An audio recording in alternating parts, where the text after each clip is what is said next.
La radio como la conoces, déjala de lado. Lo que viene ahora es otra cosa. Alberto Peralta se propuso cambiar tu experiencia como oyente, fusionando elementos que otros conductores han desechado. Tal vez con razón. De todos modos, esta idea ya lleva muchos años con increíble éxito. Se llama Jarro Café y usted, amable oyente, es un cómplice necesario.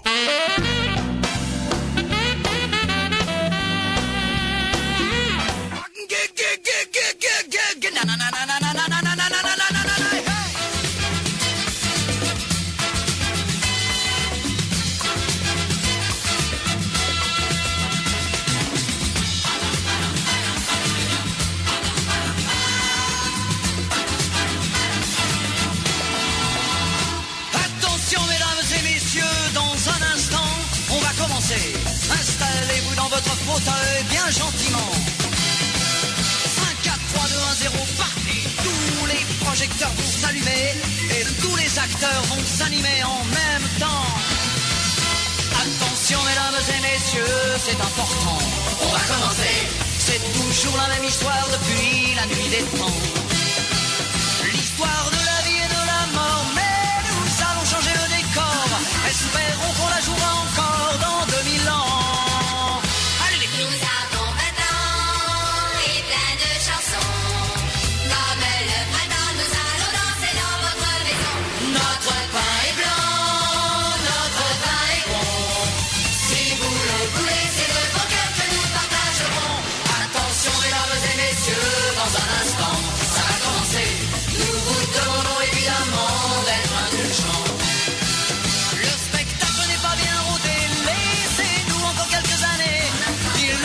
S'améliorer au fil du temps. Ah,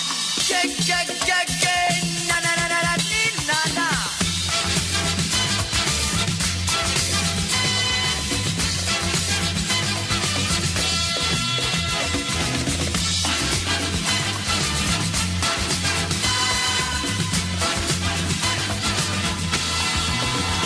Attention mesdames et messieurs, dans un instant, ça va commencer. Installez-vous dans votre fauteuil bien gentiment. 5, 4, 3, 2, 1, 0, partez. Tous les projecteurs vont s'allumer et tous les acteurs vont s'animer en même temps. Allez, clignotez de Dieu. Nous avons 20 ans et plein de chansons. Comme le matin, nous allons danser dans votre maison. Notre pain est blanc, notre pain est bon. Si vous le voulez, c'est de vos cœurs que nous partagerons. Attention mesdames et messieurs, dans un instant, on va commencer. Il se peut que vous soyez choqués de temps en temps.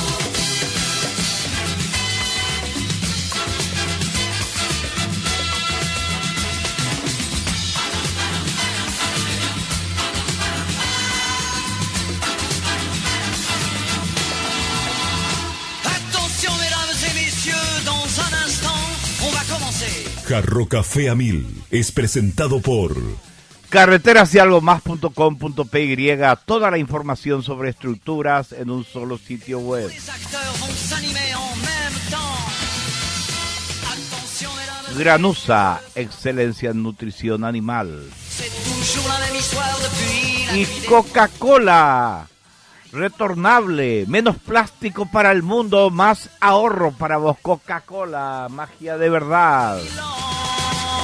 Allez, Nous avons 20 ans. Muy bien, muy buenas tardes, ¿cómo están ustedes? Bienvenidos. Fíjense, una lluvia torrencial, pero torrencial, en serio, torrencialísima. Una lluvia de terror, una lluvia inusitada. Hay gente que pierde sus cosas acá en el estudio, che. Gran programa. Escuché recién Una Tarde Perfecta con, por supuesto, grandes profesionales al frente, y también hoy el invitado que contó un montón de historias. Se pasa agradable así, a la gente le gusta la historia, a mí me gusta mucho la historia. Bueno, ayer yo les dije, voy a terminar mañana de contar la historia de la Vendée.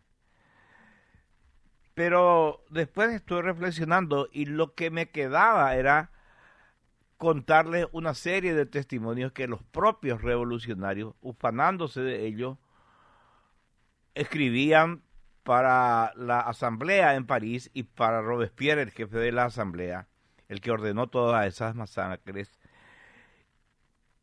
Pero como ya conté mucho de lo que hicieron, ayer especialmente, dije, ya no le voy a torturar más a la gente. Volví contando otras nuevas historias de cosas que hicieron, de cómo asaban chicos, de cómo sacaban a una familia de la casa, les hacía formar por edad y de menor a mayor iba matándolos para que los mayores sufran lo indecible. Empezaban matándole a los bebés, después a los niños, después a los adolescentes y así. Bueno, entonces ya no voy a más contar todo eso. Lo único que les quiero decir es que a veces, como en este caso de la Revolución Francesa,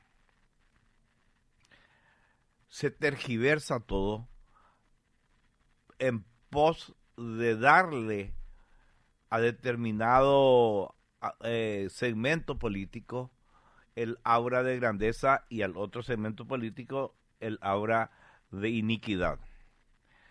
Después de lo que conté, mucha gente me habló y me dijo, che, pero la Revolución Francesa, según lo que a nosotros nos contaron, fue una cuestión épica que cambió la historia de la humanidad, que todo se hizo para la libertad, etcétera. Y es cierto,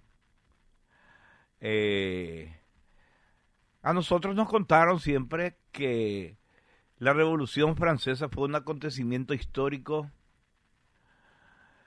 que representó, digamos, todo un salto en la historia y en la búsqueda de la libertad del ser humano, ¿verdad? En la emancipación del ser humano. A nosotros nos dijeron siempre que todos somos, que la civilización occidental es hija de la Revolución Francesa y que tenemos que agradecer a los revolucionarios que tomaron la Bastilla, que a partir de ahí consiguieron heroicamente cambiar las cosas. Pero como los que me escucharon en los 2 días que hablé de la Revolución Francesa y especialmente de la Vendée, cuando nos ponemos a estudiar minuciosamente y con todos los documentos que existen de la Revolución Francesa, descubrimos que lo que siempre nos contaron no es cierto. Que lo que la Revolución Francesa hizo no fue mejorar la libertad, sino todo lo contrario. Fue convertir al pueblo francés en una especie de experimento político en manos de unos desquiciados, de unos tarados sanguinarios. Así que yo creo que la Revolución Francesa ha sido históricamente tergiversada y que lo que les conté, créanme, porque no es porque lo digo yo, sino porque esos son los documentos que los propios revolucionarios escribieron contando sus hazañas como si fueran cosas heroicas. Así que doy por terminado el tema de la Vendée. Ya les conté, les atosigué casi 3 horas en total, casi 1 hora y media cada día contándoles estas cosas y ya basta. Si es que estuve pesado, les ruego que me perdonen. Y en homenaje a la paciencia de la gente, lo que voy a hacer ahora es, para compensarle a la gente la paciencia, voy a regalar 2 libros hoy. Uno que a mí me gusta mucho, un libro que está subvalorado y es casi desconocido, porque al genio que escribió este libro eh, le atacaron inmisericordiamente durante su vida. Estoy hablando de Gottfried Leibniz y el libro que escribió, que es una maravilla, se llama Teodicea. Leibniz, del siglo XVIII, contemporáneo de Isaac Newton, es probablemente uno de los pocos hombres a lo largo de la historia, sobre todo a lo largo de los últimos 500 años, del que se puede decir que él sabía de todas las ciencias humanas y de todos los avances de las ciencias humanas en su época, en su tiempo, y no solamente eso, uno de los pocos que contribuyó en un montón de disciplinas para mejorar y hacer avanzar esa disciplina, en la física, en la matemática, en la medicina. Bueno, este libro que les voy a regalar, Teodicea, es un libro de filosofía. Pero es un libro de filosofía que cumple con todos los cánones que tiene que cumplir la filosofía, que es buscar la razón a través del sentido común, a través de la lógica, contrastar realidades y dejar que el sentido común diga qué está bien y qué está mal. ¿Y de qué se trata? Bueno, eso es interesante. Teodicea es un libro que tiene un plan ambicioso. Tratar por medio del sentido común de llegar a la conclusión de si existe o no existe Dios. Y por supuesto, es un libro que, ya les anticipo, les puede hacer pensar a los ateos y ver que realmente muchas veces su postura de ateo no se basa en una convicción razonada, sino en una convicción basada en la comodidad. Lo que hace Leibniz es sacarte de tu comodidad y mostrarte y razonarte y explicarte cosas. Así que este es un regalo que voy a darle hoy a la gente. Los que quieran disfrutar de este libro, sean ateos o sean creyentes, lo que tienen que hacer es enviar un mensaje de texto o de voz, mejor de voz, así no trabajo leyendo, sino que les escuchamos nomás, al 0994-674-000. Y antes de salir de Gottfried Leibniz, les dije al principio que fue subvalorado y que fue casi olvidado durante mucho tiempo. ¿Por qué? Porque se peleó con el genio de ese momento. Él era probablemente tan genio como el otro, pero tenía menos popularidad que el otro. Estoy hablando de un mundo donde la hegemonía británica estaba presente, era la gran potencia de su tiempo. Y el genio inglés, por supuesto, entonces tenía fama mundial, por lo menos todo el mundo conocido en ese momento, todo el mundo conocido de habla inglesa, francesa, italiana, etcétera. Estoy hablando de Isaac Newton. Isaac Newton se peleó con Leibniz. No es que se peleó, se enojó con Leibniz. ¿Por qué? Porque Newton, que es un genio de la matemática y de la física, había estado trabajando en una fórmula matemática, había estado buscando la solución a un problema matemático y la encontró. Pero había sido que antes que él realmente poco tiempo antes que él, pero antes que él, Leibniz había estado trabajando en el mismo tema, ¿verdad? Estaban buscando la controversia de la prioridad del cálculo, ¿verdad? Una fórmula matemática. Y cuando ve que lo que él publica también había sido publicado por Leibniz, se enoja mucho. Porque la puta, este tipo adivinó, porque yo trabajé mucho para esto, pero a veces en la historia ocurren esas cosas. Dos genios están trabajando en lo mismo y llegan casi al mismo tiempo. Pero Newton era muy ególatra, era muy pagado de sí mismo, era muy yo soy lo máximo. Cosa que le suele pasar muchas veces a los genios. Entonces empezó a difamarlo a Leibniz y empezó a perseguirlo. Incluso escribió algunas cosas en contra y prácticamente lo desterró del mapa de la historia del pensamiento. Y para colmo, también Voltaire, otro genio, imagínense esos poderosos cerebros al mismo tiempo en el mundo. Voltaire escribió una novela llamada Cándido, porque a Voltaire, que era muy materialista, pese a que no era ateo, no le gustó Teodicea porque dijo que era demasiado ingenuo.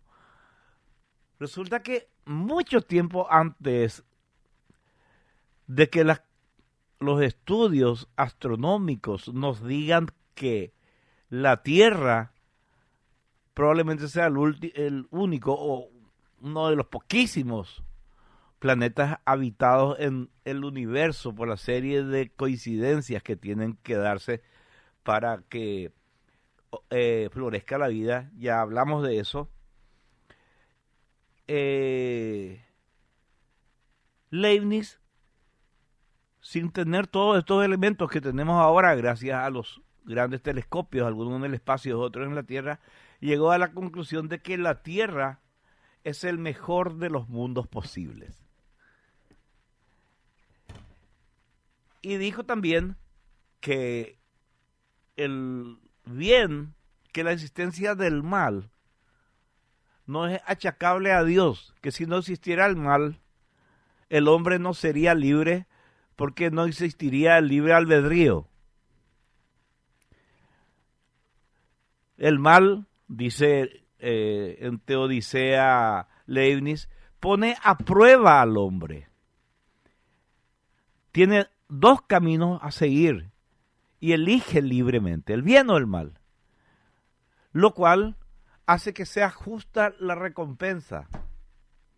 Porque si todos somos demasiado buenos y no existe el mal en el mundo, no hay ningún mérito en que vos, Juanma, seas bueno.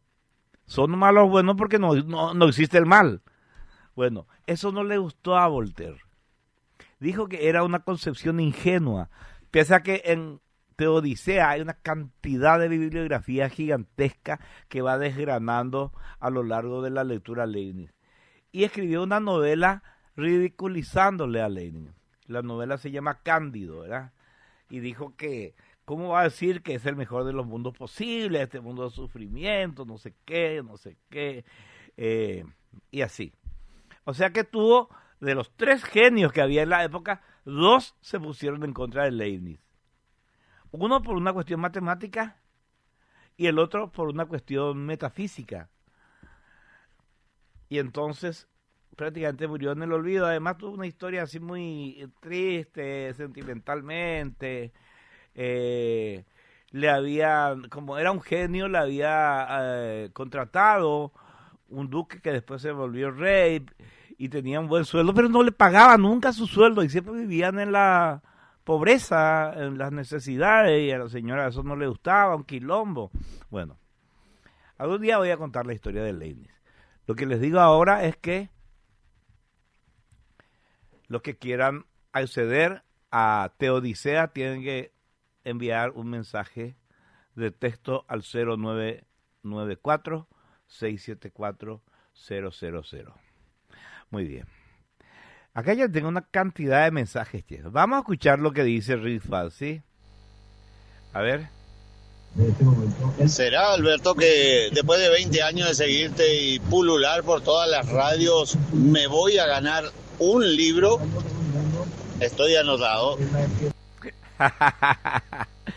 Qué bárbaro, Rick Fal será, ¿eh? Me hace sentir culpable, pero esto es al azar, Rick Fal. A lo mejor vos tenés mucha suerte en el amor, entonces tenés poca suerte en el juego. Y a ver quién es este Richie, a ver qué dice Richie. Anotar ya, Richie, pues creo que no estaba anotado entre nuestros oyentes. Ahora sí está anotado Richie. Dice Richie esto, dice Richie.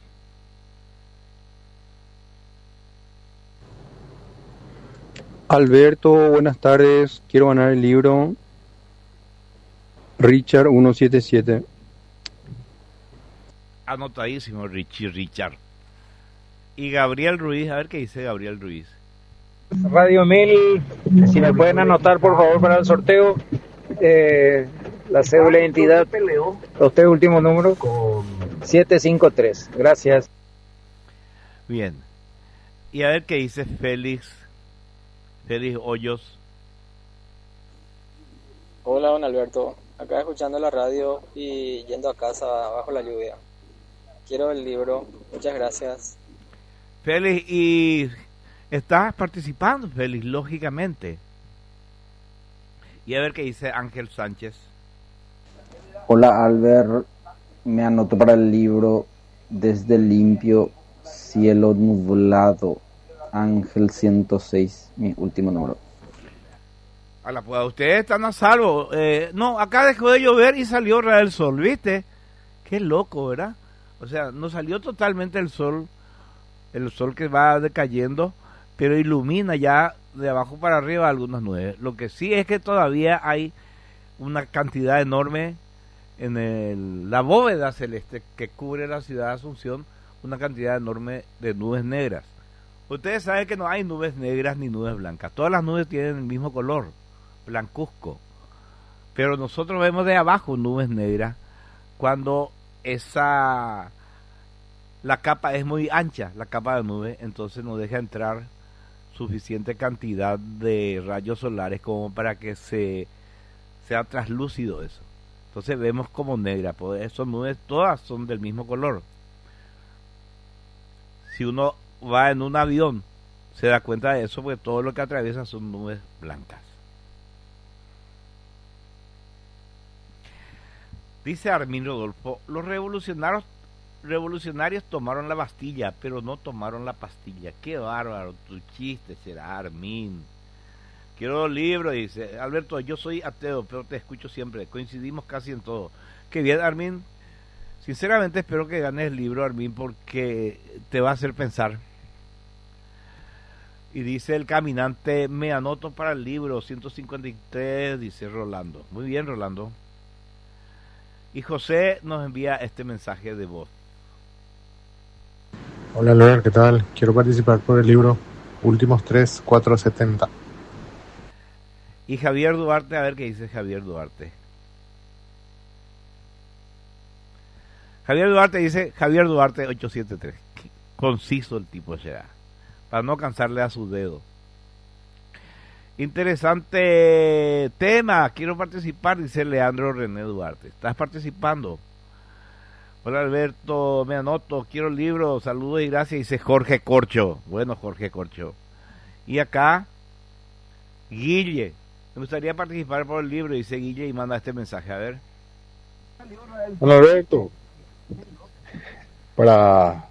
por el tema del libro, pucha que me toca viajar siempre hasta Teniente Pico más o menos. Vamos, ojalá ese libro sea mi compañero de viaje. Mis últimos 3, 582. Guillermo. Bueno, Guille, vos sabes, Guille, que yo cuando era chico y entraba al colegio en el Salesianito todas las mañanas. En esa época pues no había transporte escolar. Yo tenía 9 años y me tenía que ir solo al colegio. Salía tranquilamente de mi casa ahí en el barrio River, me iba hasta Choferes del Chaco, esperaba la línea 2 o 7, me subía, viajaba, me bajaba al colegio, caminaba una cuadra hacia arriba, porque sobre de Fariña quedaba, entraba al colegio, a la salía con mis compañeros, si no jugábamos fútbol en esa siesta calurosa, nos íbamos caminando hasta el mercado 4 para romper las bolas y ahí tomaba otra vez un micro para volver a casa. Y mucho tiempo, tanto de ida como de venida, si encontraba asiento me sentaba, y si no me paraba me agarraba del respaldo de un asiento y siempre tenía un libro para leer y leía. Pero me empezó a dañar la vista eso, ¿verdad? Leer, ir a babar, jugar, leer, y por lo visto que en vez de que el ejercicio de que tu pupila se mueva de aquí para allá te debilita o te afecta o no sé qué, y después me empecé a marear ya, dejé de leer en el micro. Fue perder mucho tiempo entonces, porque cuando vos estás leyendo pues no perdés tiempo. Pero después, cuando ya más grande, encontré que esperar en una sala de espera, en el médico, en el dentista, o tenés que irte a una reunión con alguien, a mí no me importaba esperar, y eso es un consejo que le doy a la gente. Llévate un libro y sentate a esperar y lee. Te vas a dar cuenta que cuando te llama el médico o el dentista casi no querés irte, pues da demasiado gusto lo que estás leyendo. O sea, no perdés el tiempo. De lo contrario, la espera es una pérdida de tiempo. Bueno, a ver qué dice más la gente.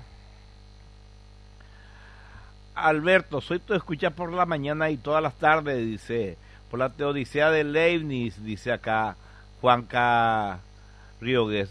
Gracias, Juanca, pero mandame tu terminación de cédula, mi rey.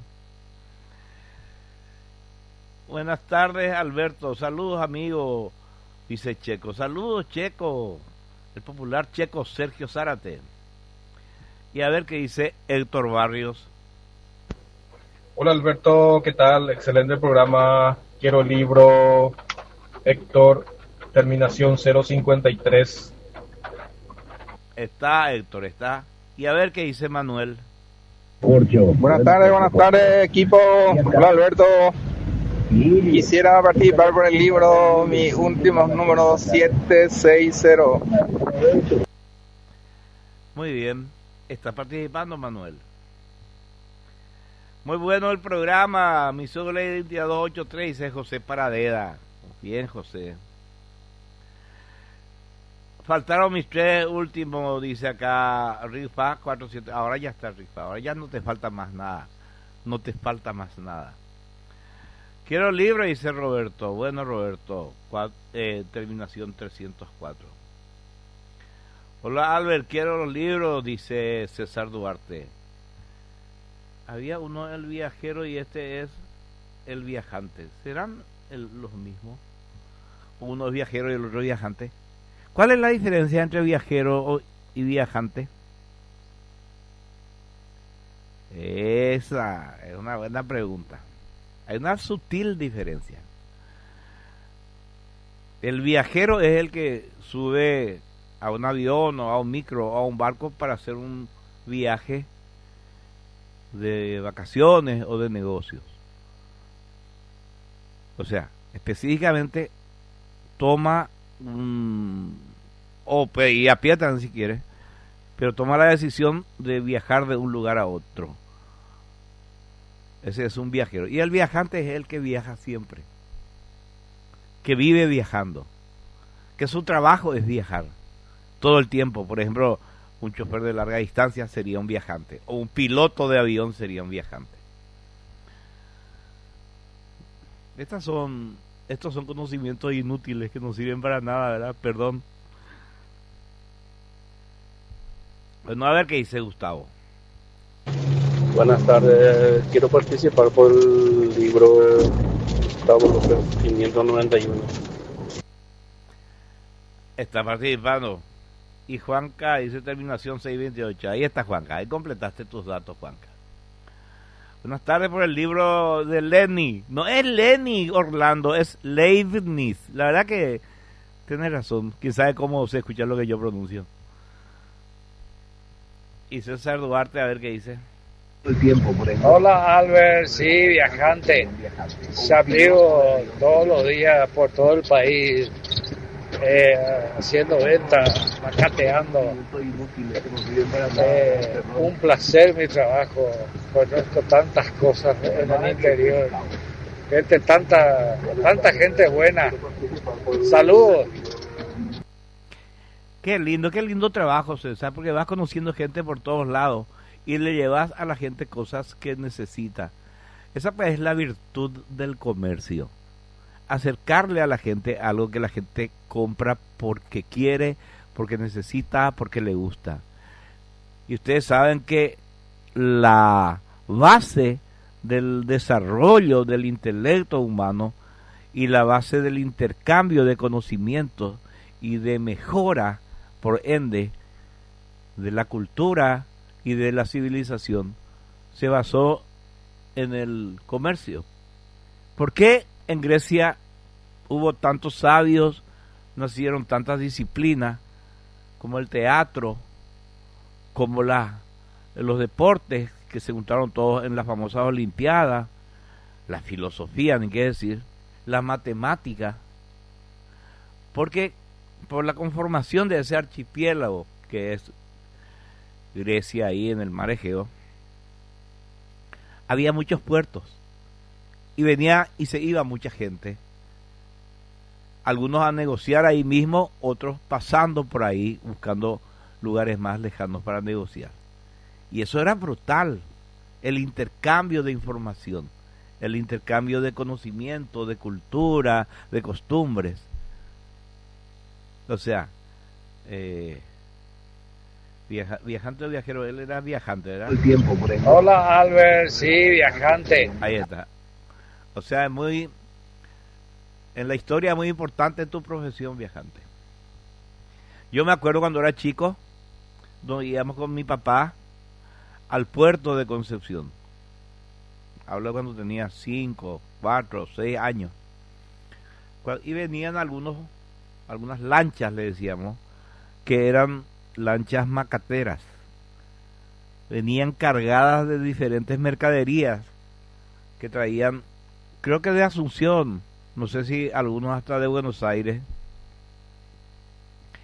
y se instalaban unas planchas así, una especie de puente entre el muelle y el barco, y la gente entraba y miraba, y era como un pequeño súper, ¿verdad?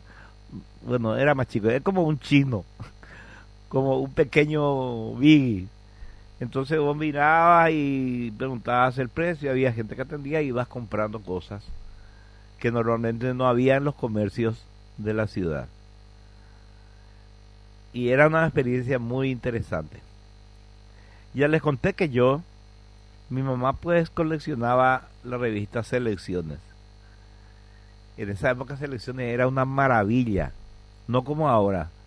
Bajó mucho la calidad de las Selecciones del Reader Ditch. Lo cierto es que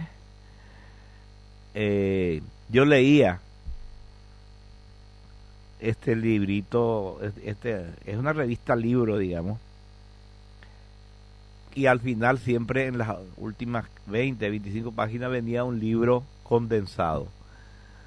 Y tenía páginas de publicidad también. Y una de las páginas de publicidad no eran fotos, eran prácticamente dibujos. Era una botella de Coca-Cola cargándose en un vaso.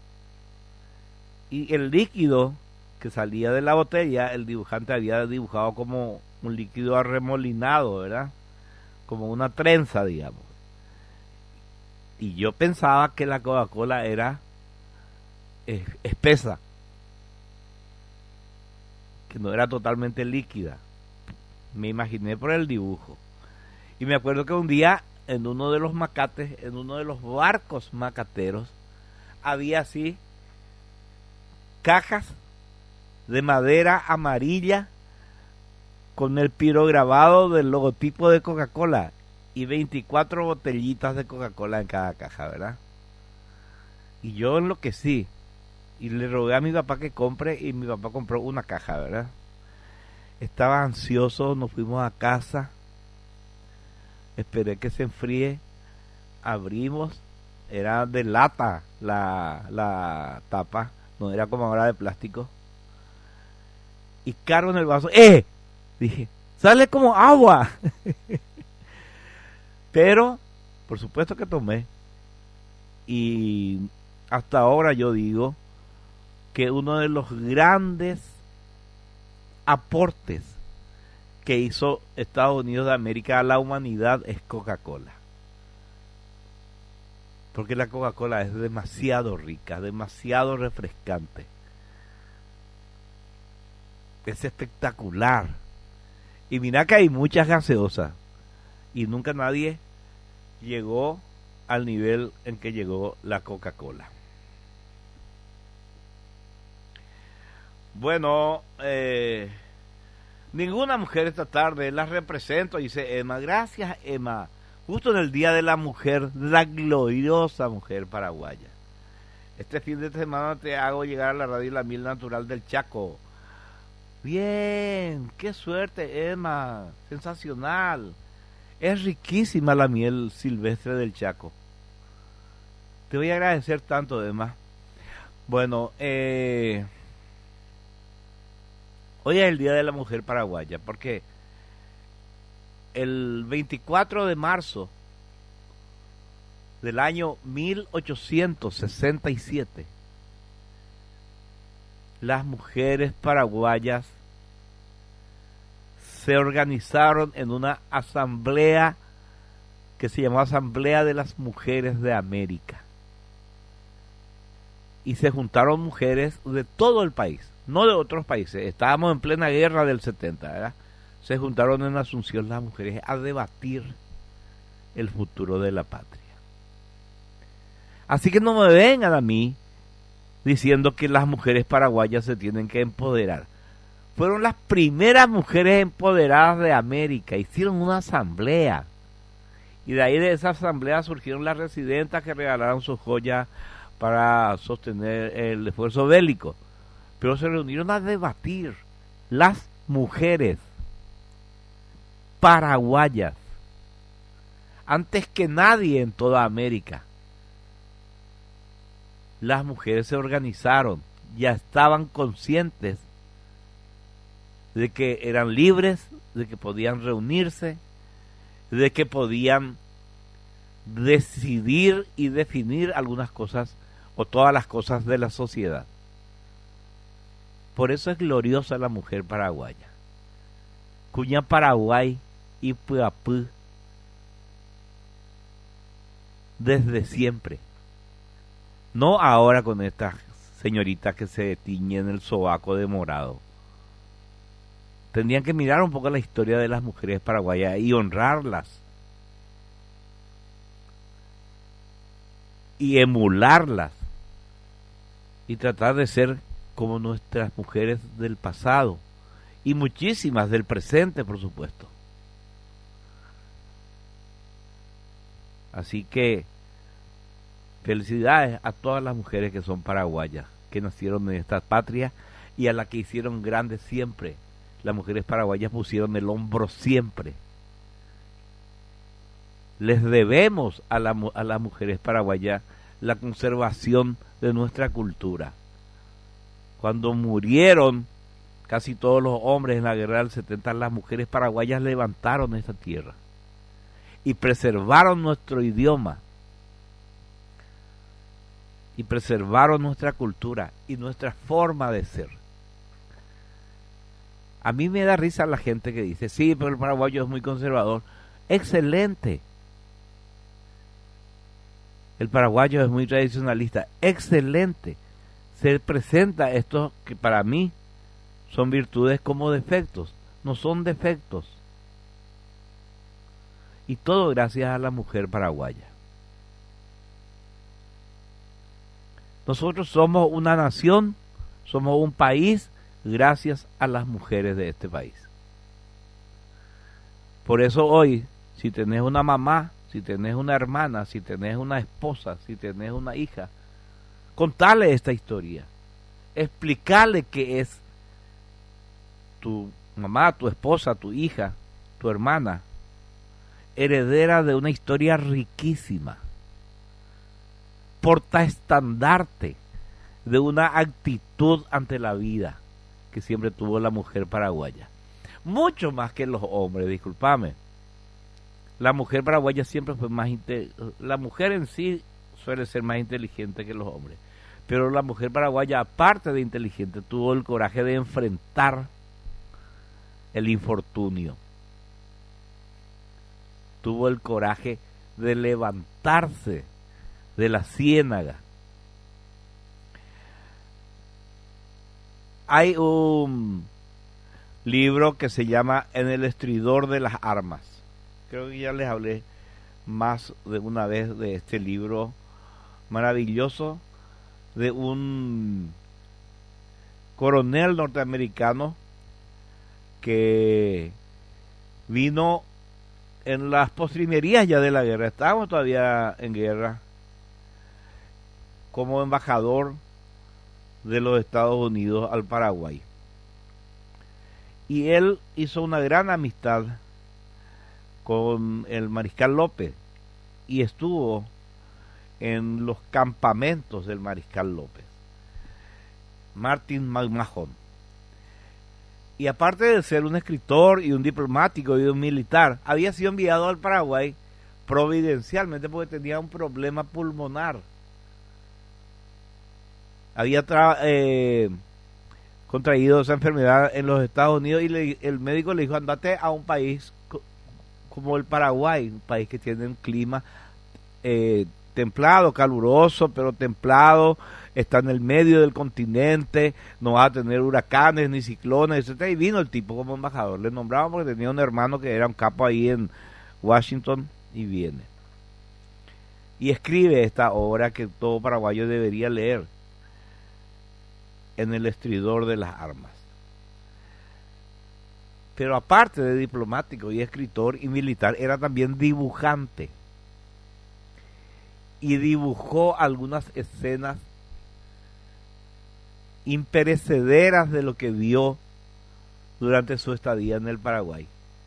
Y uno de estos dibujos es una mujer paraguaya enjuta, flaca, curtida por el sol, caminando rumbo al cementerio por un caminito, por un tapepoí, y en su cabeza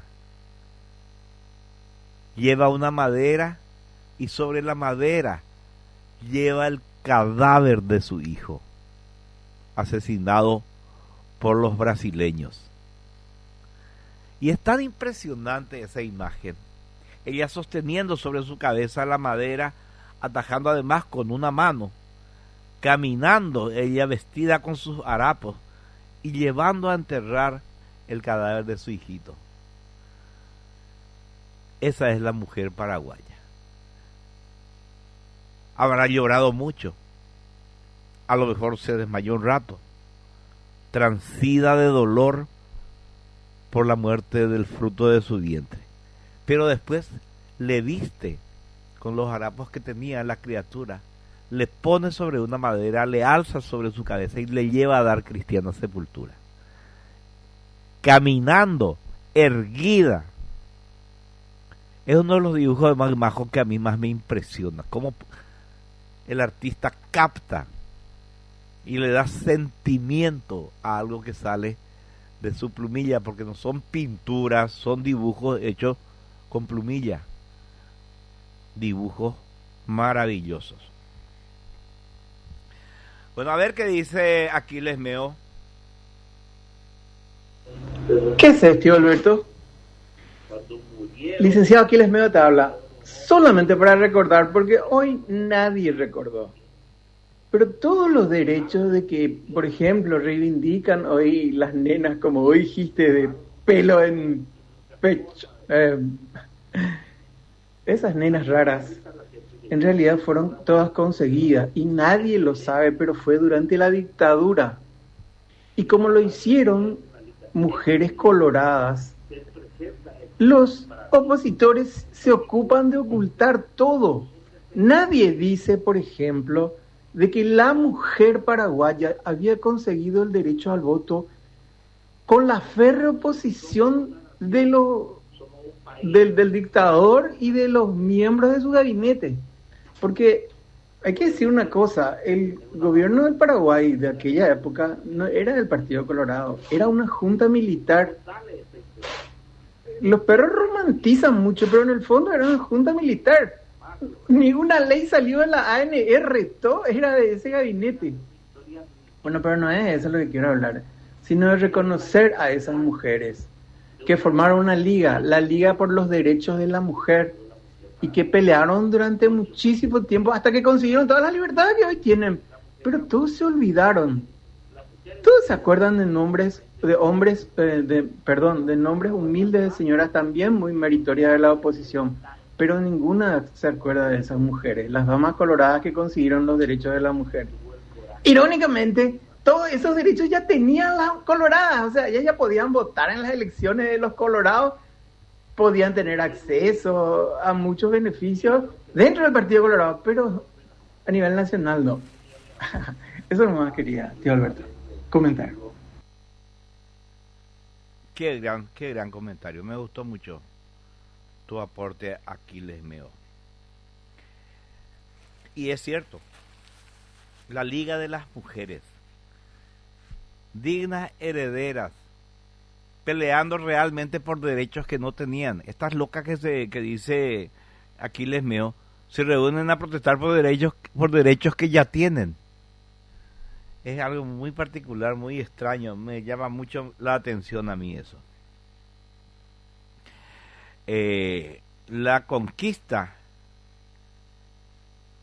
del derecho al voto de las mujeres fue un proceso que duró muchos años. Empezó a finales de la década del 20 y terminó a principios de la década del 60.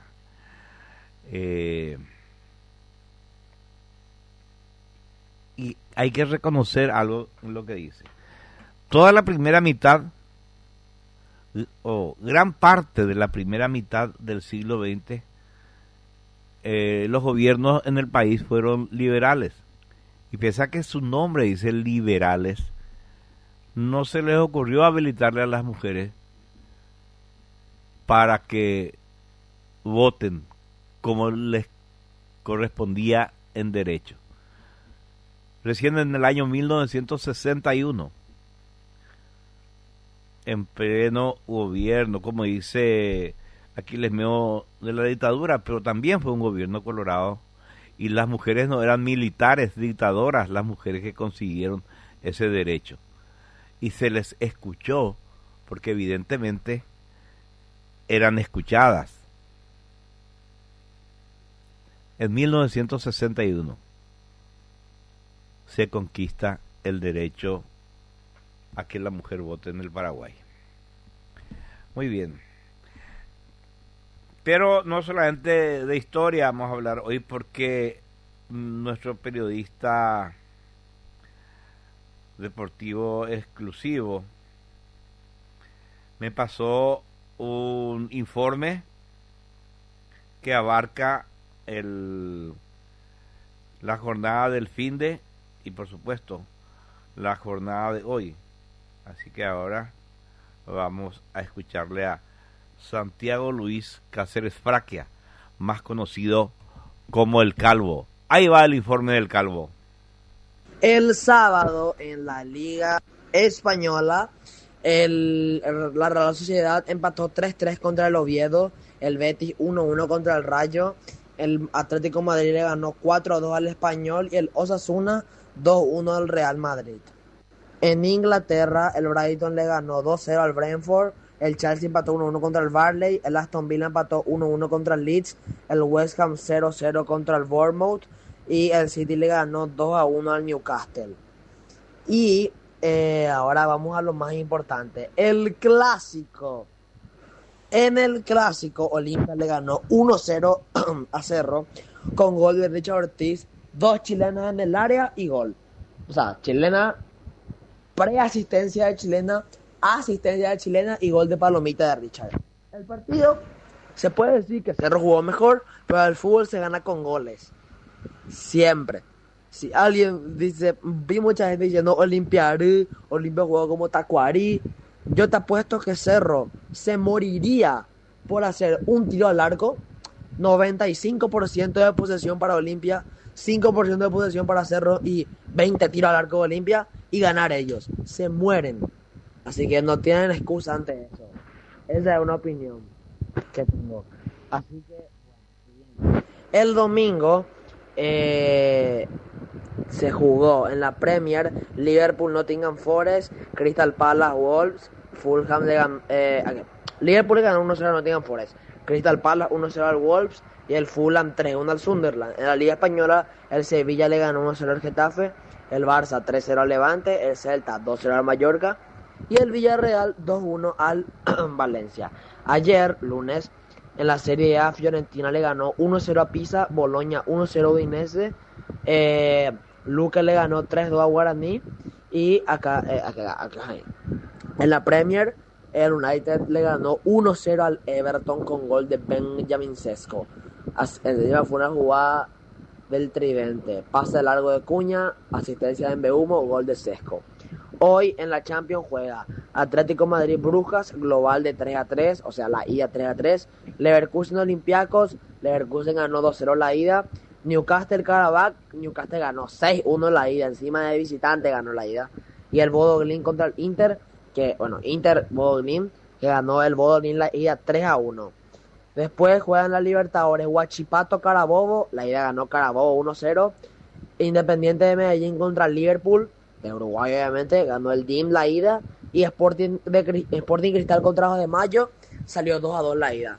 El dato curioso es que el Luque Guaraní, te preguntas, ¿por qué se jugó el lunes? Bueno, el partido se iba a jugar el domingo a la noche, pero las lumínicas del estadio Erico Galeano de Capiatá no anduvieron, y encima estaba bastante llena la cancha, así que se tuvo que suspender el partido y se jugó a la mañana, porque obviamente ahí alumbra todo el sol y eso, y terminó ganando el Luque 3-2. Excelente informe, me gustó esa última parte. Porque se juega a la mañana porque hay sol. No hace falta la lumínica. Hola Albert, dice, ¿quiere decir entonces que durante la dictadura se formó la Liga de las Mujeres? No fue durante la dictadura. Tampoco fue una lucha de un día para conseguir el voto. La Liga de las Mujeres se fundó en el año 1951. 10 años lucharon. No es que se presenta y dice, bueno, queremos que las mujeres voten. No, señor. Y ahí, bueno, voten. No. 10 años de lucha, del 51 al 61. Y una de las líderes de este movimiento, que se llamó en realidad la Liga Paraguaya Pro Derechos de la Mujer. La Liga Paraguaya Pro Derechos de la Mujer. Una de las líderes era Mercedes Sandoval de Hempel. Y realmente no fue fácil. 10 años de lucha, 10 años de presión. Eso es luchar por los derechos, ¿verdad? Porque ¿cómo no va a tener derecho la mujer a votar? Es más, imagínense, Paraguay fue el último país en reconocer a las mujeres su derecho al voto. Empezó en la década del 20, fueron avanzando. Uruguay fue el primer país que reconoció que las mujeres tienen derecho a votar. Década del 20. 41 años después el Paraguay conquistó. Y no el Paraguay conquistó, las mujeres paraguayas conquistaron. No es que alguien vino y dijo, chicas, tengo un regalo para ustedes. A partir de hoy ustedes pueden votar. Les concedemos eso. No, 10 años de lucha de las mujeres.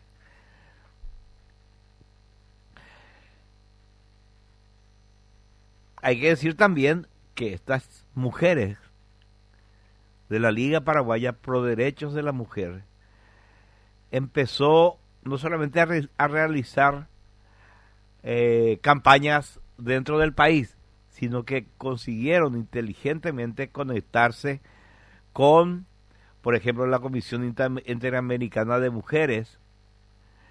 Y ¿cuál era el leitmotiv de su lucha? Eso me gustó mucho porque era clarísimo. Los extranjeros votan, las mujeres no. Y era ciertísimo. En el Paraguay los extranjeros, si fueran hombres, votaban. Las mujeres, aunque sean paraguayas, no votaban. Un resumen perfecto. Los extranjeros votan, las mujeres no. Y aparte de la que les dije, Mercedes Sandoval de Hempel, había otras mujeres que lideraron esta verdadera lucha. Concepción Rojas Benítez. Concepción Rojas Benítez fue la primera presidente de este grupo, de esta nucleación. Y también estaban Serafina Dávalos, también estaba Virginia Corbalán. ¿Por qué, por ejemplo, no hay una calle que se llame Concepción Rojas Benítez con una placa explicando que ella fue la primera presidente de las mujeres que se juntaron para luchar por un derecho que no tenían y al cual tenían derecho? ¿Se entiende, verdad?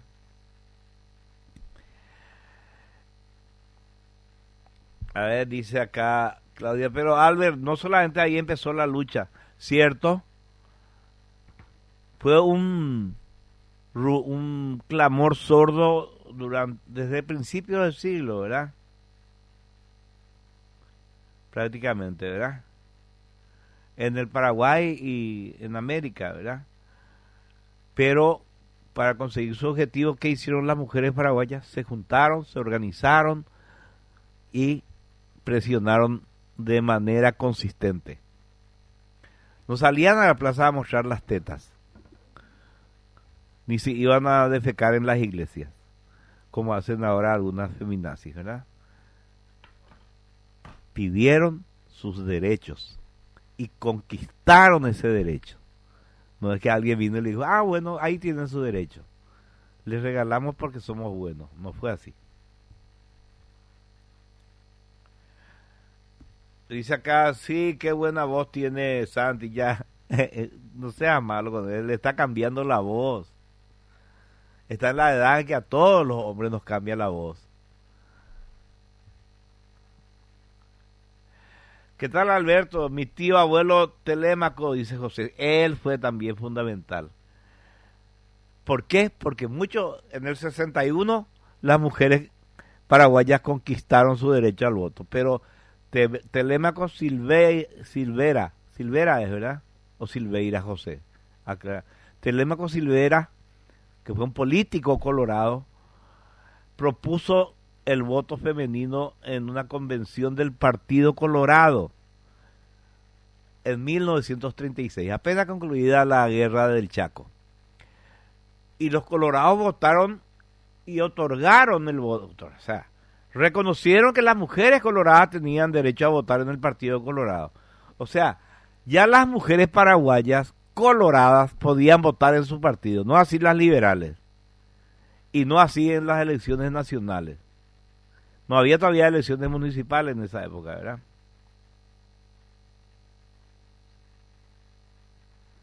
Qué rica que es la historia de la mujer paraguaya, ¿verdad? Qué pena que no se... demasiadas cosas de nuestra historia no se enseñan en escuelas y colegios. Pero si quieren empoderar a la mujer, como se dice ahora, yo creo que no les hace falta. Las mujeres paraguayas siempre tuvieron el poder, pero para homenajear a la mujer paraguaya se tienen que enseñar estas cosas. Y también, por supuesto, la historia de algunos hombres como Telémaco Silvera. Muy bien. Tenés que estar orgulloso de tu tío abuelo, José, ¿eh?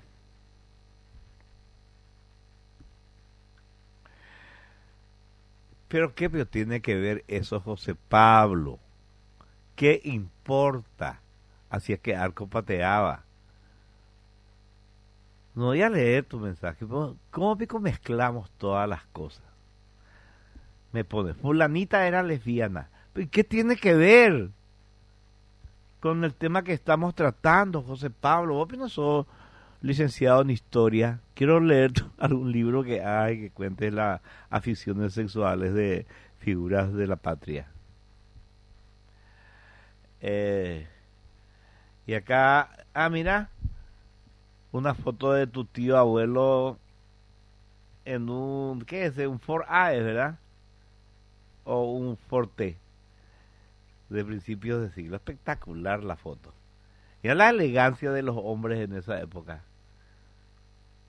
Todos con sombrero, con traje, con corbata. Una maravilla. ¿Cómo después nos fuimos degenerando? Bueno, son modas que a lo largo del tiempo van cambiando, ¿verdad? No voy a hablar de cómo se viste Joaquín, por ejemplo. Esos pantalones que su cinturón está por debajo de su nalga. Una cosa extrañísima, ¿verdad? Pero bueno, así es la gente. Recuerden que a las 18:20, dentro de 19 minutos, vamos a regalar un libro muy poderoso, Teodicea, de Gottfried Leibniz, que es un acercamiento, una explicación de por qué es inexorable que Dios exista, desde la razón. Un libro que tienen que leer tanto los ateos como los creyentes. Y un libro, además, demasiado bien escrito. A ver qué dice César Marcelo desde Belén. ¿Estás bien en Belén, César Marcelo? Qué capo el abuelo de José Silvera. Todavía no existía el canal 9 y él ya tenía una tele, maco. Abrazo de Leandro. Qué bárbaro será. Hoy estaba leyendo un documental sobre la historia de una marca que fue la principal marca de, primero de radio y después de televisión, de televisores, no de televisión, de los Estados Unidos, Zenith. Uno de cada 2 televisores que se vendían en Estados Unidos eran de la marca Zenith. Impresionante. Y cómo después el cambio del mercado y la falta de adoptar las nuevas modas se fundió Zenith, que era la principal marca de televisores, primero de radio y después de televisores. Me hizo acordar de los relojes suizos. Bueno, yo tengo el reloj suizo, pero ahora ya es de nicho el reloj suizo. Uno usa el reloj suizo en la actualidad de capricho o porque el diseño es fantástico. Pero antes de eso, prácticamente todos los relojes que se vendían en el mundo eran suizos. Prácticamente todos los relojes. Había muy pocos relojes que no eran suizos. O sea, la gran fuente de ingresos de Suiza eran sus relojes. Y sus chocolates también, ¿verdad? Pero después los japoneses inventaron la tecnología del reloj de cuarzo. No fueron los japoneses, fueron 2 estudiantes suizos que inventaron la tecnología del reloj de cuarzo, que la vibración del cuarzo se podía medir y ahí con una pequeña pila el reloj donde se quitaba de toda la maquinaria que tenía, ni de la cuerda, ni nada por el estilo, ni todos esos engranajes. Y le presentaron a la industria suiza, estos 2 estudiantes suizos, su invento. Y los fabricantes de relojes suizos dijo, esto no va a andar. ¿Quién va a querer un reloj que tiene una pila? Entonces los estudiantes que habían presentado su invento en una feria fueron contactados por los japoneses y le dijeron, muchachos, le compramos su invento. Ustedes tienen la patente, nosotros le compramos el invento. Y ellos le vendieron a los japoneses. En 5 años prácticamente desapareció la industria de la relojería suiza. Los japoneses empezaron a ser los proveedores mundiales de relojes. Eran todos de cuarzo. Y se achicó totalmente la industria relojera suiza. Y quedó en algo que se vende poco, pero muy caro, ¿verdad? Pero ya no, es la gran industria suiza. ¿Por qué? Porque no vieron el cambio. No vieron lo que tenían que hacer. Era fabricar relojes de cuarzo. A lo mejor podían tener un nicho también de estos relojes de lujo. Siempre va a haber un loco como yo que compra y que usa. Pero se perdieron el gran negocio de Suiza, que eran los relojes. Y los japoneses se fortalecieron. Y esa tecnología después se propagó por el mundo. También hay otros países que fabrican relojes, como Francia, como Estados Unidos. En América del Sur nadie fabrica relojes, ¿verdad? Por lo menos yo no sé, a lo mejor estoy diciendo una pavada. Y hay alguien que sí fabrica. Muy bien, lo que vamos a hacer ahora es irnos a la pausa, pero antes... Granusa presenta una solución práctica y eficiente para tu campo. Micromin Guazú, un suplemento mineral proteico en forma de bloques que aumenta la ganancia de peso, mejora los índices reproductivos y cubre todas las exigencias de microminerales de los animales. Una tecnología que facilita el manejo y la logística con un alto retorno financiero y con baja inversión. Contactanos al 0983-133-133 o en nuestras redes sociales en Facebook e Instagram. Y también en tu tambo lechero, alcanzar el primer parto a los 24 meses con Vaquilla Guazú, la solución nutricional más completa para la etapa de la cría.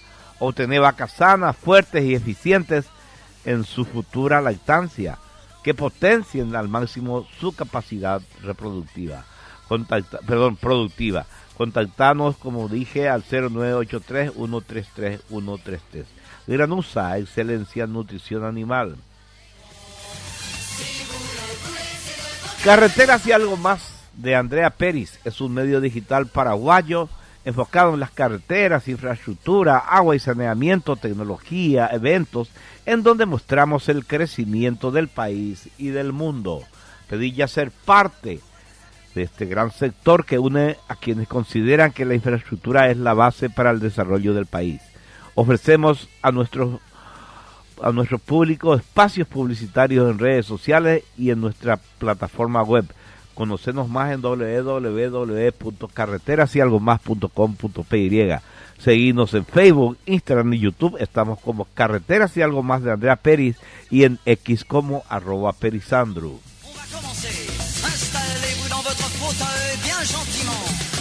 Desde Coca-Cola Paraguay reafirmamos nuestro compromiso con la circularidad de los envases. Por eso ahora las botellas de spray están hechas 100% con material reciclado. También puedes unirte al ciclo de la frescura, separar tus residuos y darle una nueva vida a tus botellas. Coca-Cola, magia de verdad.